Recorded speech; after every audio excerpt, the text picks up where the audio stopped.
Welcome back to Beating the House Lab. This is my summary session after doing 18 individual sessions where I try and turn free play into actual cash. After 18 sessions, I have wagered £1,655 of free play, and I've managed to turn that into £2,214 of actual cash.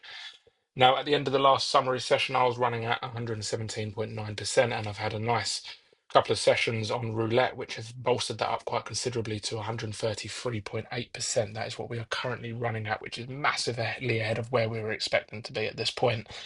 Now, the most recent thing that has influenced this has been the roulette. As you can see from the slots, whilst I've had a couple of semi-decent hits, I had 114% here and 198% here.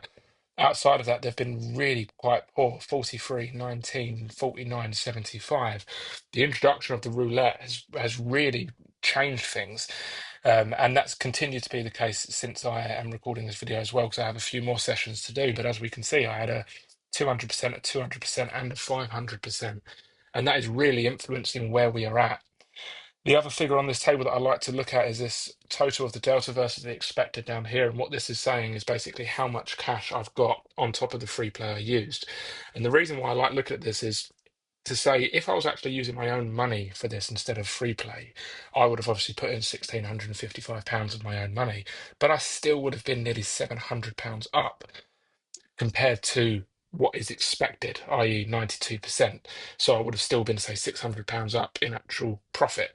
And obviously, because this is free play, this is all profit. So that's currently where we're at on a high level summary. Now we're going to go into my dashboard where I'm looking at my various charts and graphs. Now, this one here on the top left, this is where we are showing my total extraction versus the free play used. Now, the green bar here is how much I've extracted out, and the red bar, sorry, the bar line, the red line is how much free play I've actually used. So if the green bar was to dip below that, that means that I've started to use more free play than I've actually got out of it, i.e. my return to play has dipped below 100%. Thankfully, I've always been above it. I did dip close at one point, but I've always remained above it outside of that. And currently, as you can see, the gap is starting to widen, which is what we want to see. As we go across to our next one, we're looking at our cash out versus our expected cash out on an individual session basis. Now, this is quite interesting because obviously each game's got its own RTB, but for the slots, we're averaging around 92% expected RTP, and obviously for roulette, it's well, it's difficult, but let's just say 95.5%. Now, we've already discussed the earlier sessions, and what we had here was our biggest session in terms of how much we got out and also compared to how much we were expecting to get out. This was an absolutely unbelievable session. It was my roulette session where I got five in a row, guessing even bets, basically red, black, even, odd, high, low. Um, and it's been quite, the gaps in these have been relatively stable. Obviously, you've got a couple of big ones here and a big one in the reverse way here and a good one here. But for the most part, they've always been sort of double one way or the other. It's where I'm kind of hitting those lows in maybe the 150% and then the 50%. And there's been a variance between them, but it's not been too drastic. However, this one here is quite drastic. Getting a 500% return to player was quite exciting, and massively bolstered up the figures. Now we go up down to what my favorite graph is. And this is kind of influenced by this table here, where I'm looking at my speculative position. Obviously, this is completely made up. It's just based on current trajectory, based on a return to player, and based on a drop below return to player. Where can I expect to be at the end of this experiment, i.e., the end of 12 months of doing this 2 sessions per week? Now, this is where we currently are. Everything's all tied in together. All the lines are there because obviously historic data is not estimated, it is factual. So at the end of session 18, I'm at £2,214. The blue line at the top represents where I will be if I continue on my current average return to player, which is about 133%. And as we can see right at the very end here, I'm expected to be not too far shy of £11,000, which I believe is the highest it's ever been.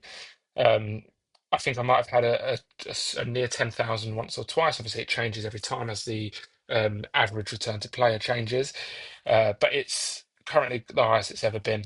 Now, If I was to drop down to actual return to player, i.e., the 92, 95-ish percent per game, and hit that every single time from now until the end of the experiment, that's the red line, and that's where I can expect to be. And even that is now showing over £8,000, again, the highest it has ever been.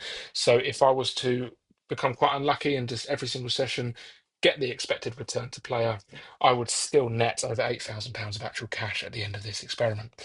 And the green line finally is what happens if from now to the end of the experiment, we drop in about 5 or 6% below expected RTP for every single session, which would be quite unlucky. However, on the basis I've been extremely lucky up till now, it's not beyond the realms of possibility, but it doesn't make a difference. And even if I was to be that unlucky, I'm still sitting at £7,700. And just to put this into perspective, and this is from memory, so I might be slightly wrong here, the first time I did this summary session, my expected return on the average return to player, i.e., if I returned back to the 92-ish percent, was about £7,500. And now my low end is more than that. That just goes to show how good these sessions have been, and whether it will turn to a normal or not, who knows? I mean, I'm not going to hope for that. We'll just have to wait and see. Now, I've actually now added in a new chart, which is going to kind of categorize the sessions into different RTP returns. So you can kind of visualize how many times I'm hitting various different RTP bands. Now, for this, I've taken out the roulette. I don't think it's right that we include the roulette in there because the firstly, the return to player calculation is slightly wrong. It's not working out exactly, and also the volatility is completely different to the slots. So this is more of just an interesting visualization of variance in the slot machines. And I thought it was actually quite fascinating. I'll zoom in slightly here, so it might make it a bit easier to see. So what we've got is we can see that the sessions that I've had less than 25% return to player has only been one, which is thankfully the case because, well, I don't want less than 25% return to player. However, 25 to 49.9%, I've had five, which is quite high. You think that these machines have a 92% average RTP to only get between 25 and 49% on a third of the occasions is quite bad. And obviously, there's lots of different reasons for that. Yes, whilst discipline does beat luck, luck does play a part in these games on a session by session basis. And there's also, you've got to bear in mind that that 92% return to player factors in the progressives that they have, the grand jackpots, the minor jackpots, and things like that. And obviously, I haven't hit a single one of them. So a huge part of that percentage is on the basis that those progressives will get one, sorry. So if you took those progressives out of it completely and continued paying out the same amount, that RTP on the machines would drop. I don't know how much, but maybe 10 or 15%. So it might not even be that much, but it's just an idea. So it's quite fascinating to see that the number of terrible sessions I've had, if you like. I mean, considering this is out of 15 sessions and 2, 7, 8, more than half of them have been less than a 75% return. It's quite amazing that I'm running so far above expectation. Even if you don't include the roulette, I'm still running well above 100%. Now we get up to sort of the 75 to 100%, which is where you would theoretically expect to see the majority of the slot sessions. If they've got an average of 92%, you'd expect the majority of the sessions to be around 92%. But it's joint second for the lowest. I've only had two in that range. But the most fascinating ones is the ones where I've had more than 100%. And it's the same as the amount that I've had in the 25 to 49%. So it's a fascinating dynamic that each individual session is, to a certain degree, just completely irrelevant.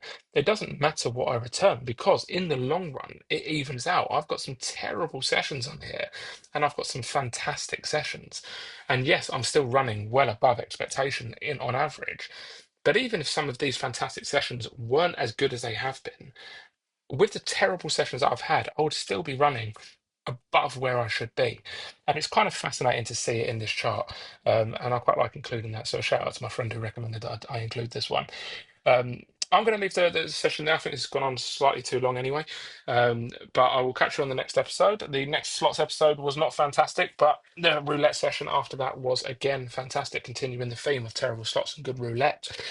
Maybe it's time that I focus solely on roulette, but I don't want to do that. So I'm not going to. But I will catch you on the next episode. And until then, remember that discipline will always beat luck in the long run.